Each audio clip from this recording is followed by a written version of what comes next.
When you talk about a lost generation, what are your major concerns? Well, it's clear from the committee's inquiry that there are too many children who are being failed currently, children with special educational needs who are having to wait for a diagnosis. Even if they get a diagnosis, are then not getting the support from their schools. Resorting to therefore more adversarial approaches, going for what are called educational healthcare plans.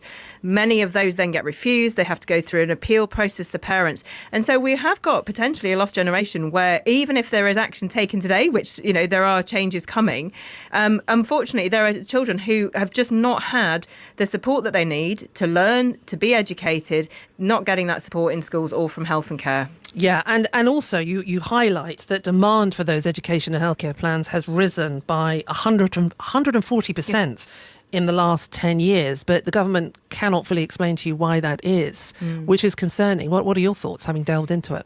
Yeah, so obviously the underlying demand for special educational needs is also rising, and that's fairly even across the country. So there is a statutory requirement that local authorities should be issuing those plans within 20 weeks. So the council where I represent, which is Bradford Council, they manage it in over 70% of cases. But next door in Leeds, only 9.5% are being done within that 20-week limit. So, and the committee report found the variation was as much from sort of 1% to 100%.